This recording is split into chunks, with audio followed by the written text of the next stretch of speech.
రాజకీయంలోకి వెళ్తే ఖచ్చితంగా అబద్ధాలు ఆడాలి, రూల్ ఏమైనా పెట్టారు అక్కడ? ఉంది కదా. రాజకీయంలోకి వెళ్తే అవినీతి చేయాలని రూల్ ఏమన్నా ఉందా? రూల్ లేకపోయినా రాజకీయంలోకి వెళ్తే మోసాలు చేయాలని రూల్ ఏమన్నా ఉందా? రాజకీయాల్లోకి వెళ్తే ఆ బురద పూసుకోవాల్సిందే అన్న రూల్ ఏమన్నా ఉందా? రాజ్యాంగంలో రాసిందా?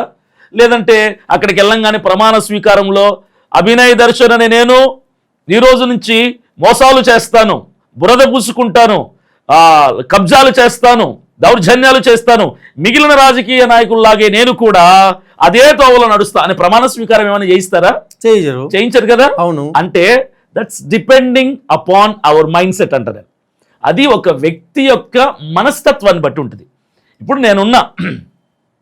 నేను అబద్ధం ఆడద్దు అనుకున్నాను అనుకో, రాజకీయంలో ఉన్నాడను, సినిమా రంగంలో ఉన్నాడను, సేవలో ఉన్న అబద్ధం ఆడను, ఉద్యోగంలో అబద్ధం ఆడను. ఇప్పుడు నేను నోరు తెరిస్తేనే అబద్ధం ఆడే వ్యక్తిని అనుకో, ఫర్ సపోజ్. ఇప్పుడు నేను సేవలో అబద్ధం ఆడతా, ఉద్యోగంలో అబద్ధం ఆడతా, రాజకీయంలో అబద్ధం ఆడతా. ఇప్పుడు నా బుద్ధే మోసం చేసే బుద్ధి అనుకో, సేవలో మోసాలు చేస్తా, రాజకీయ మోసం చేస్తాను, సినీ రంగంలో మోసం చేస్తా.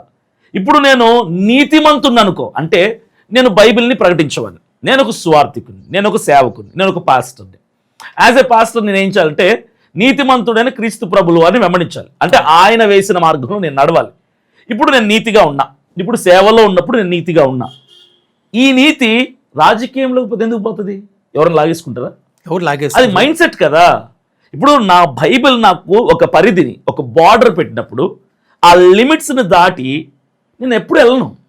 వెళ్ళేవాడిని అయితే ఎక్కడున్నా వెళ్తా, రాజకీయంలో ఉన్నా వెళ్ళాల్సిందే, సేవలో ఉన్నా వెళ్ళాల్సిందే. ఎందుకంటే మైండ్ సెట్ అది, నా మైండ్ సెట్ని బట్టి డిపెండ్. అది రాజకీయాన్ని బట్టి, వృత్తిని బట్టి అది ఎప్పుడు డిపెండ్ అయి ఉండదు.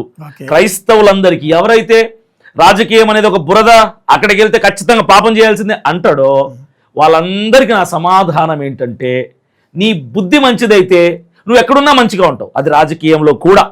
నీ బుద్ధే పనికిమాలిన బుద్ధి అనుకో, బురద ఉన్న చోటుకు నువ్వు వెళ్తే ఆటోమేటిక్గా బురద పూసేసుకుంటావు నువ్వు. ఎందుకంటే నీ బతికే బురద కాబట్టి.